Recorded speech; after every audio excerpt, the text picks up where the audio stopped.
يلا بينا نبدأ حكاية أرض أجدادي مع فولكلور. حكايات تعيشنا في عالم الخيال والتشويق.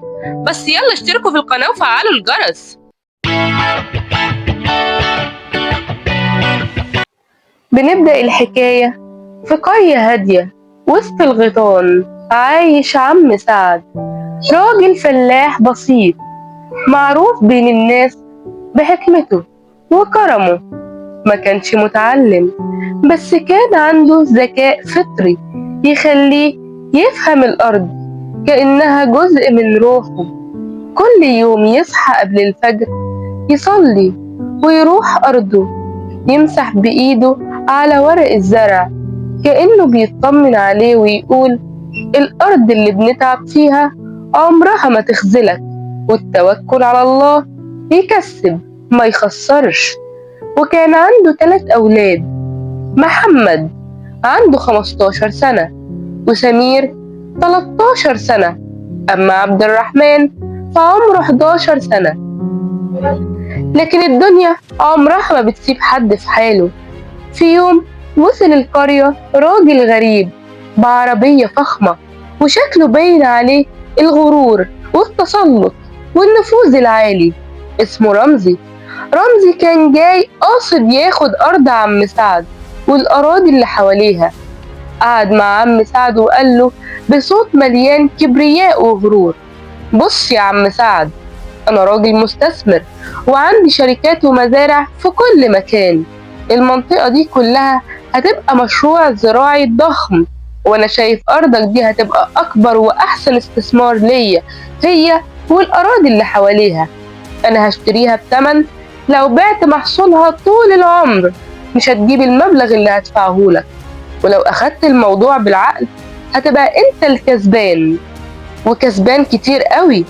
سكت عم سعد شوية وقال وهو كله ثقة: بص يا حضرة، الأرض دي مش شوية تراب، ده شقة وتعب أبويا وجدودي وورث عيالي من بعدي.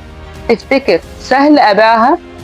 رمز سخر من كلام عم سعد واستهزأ من كلامه وقال: بس لسه شغال فيها بمعدات بدائية، بقى في حاجة دلوقتي اسمها مكن للزراعة، أكيد أنت ما تعرفش تزرع بيه ولا تعرف التكنولوجيا الجديدة اللي تخلي الأرض دي كنز، وأنت مش هتقدر تعمل كده، يبقى سيبها للي هيطورها.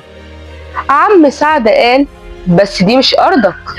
رمزي قال له: بس إن شاء الله هتبقى أرضي يا راجل يا طيب، وأنا أقدر أخدها بالقوة، بس قلت أخدها بالتراضي أحسن وبقرشين حلوين ينفعوك أنت وعيالك.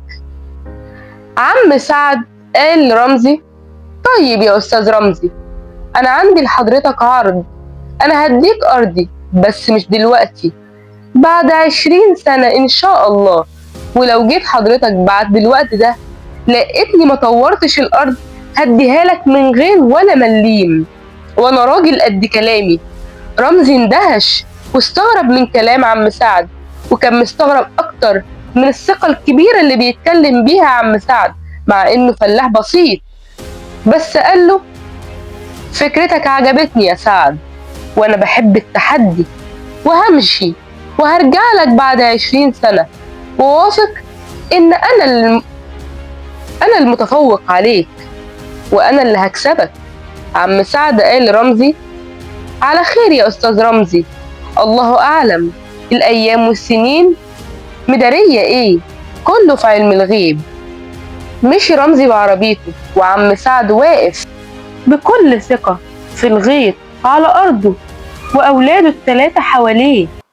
عم سعد قال لولاده ال3: اسمعوني يا ولادي، عاوزكم تتعلموا وتطوروا من نفسكم، بالعقل وبالعلم هنكسب أرضنا ونحافظ عليها ونقهر أي إنسان يقف قدامنا. محمد ابنه الكبير قال له: ما تقلقش يا والدي، أنا وسمير وعبد الرحمن إن شاء الله هنشرفك، إحنا 3 رجالة مش أطفال، اعتمد علينا يا والدي. لو عجبتكم الحلقة ما تنسوش اشتراك وتفعيل الجرس، لايك وكومنتات. معاكم غادة فويس.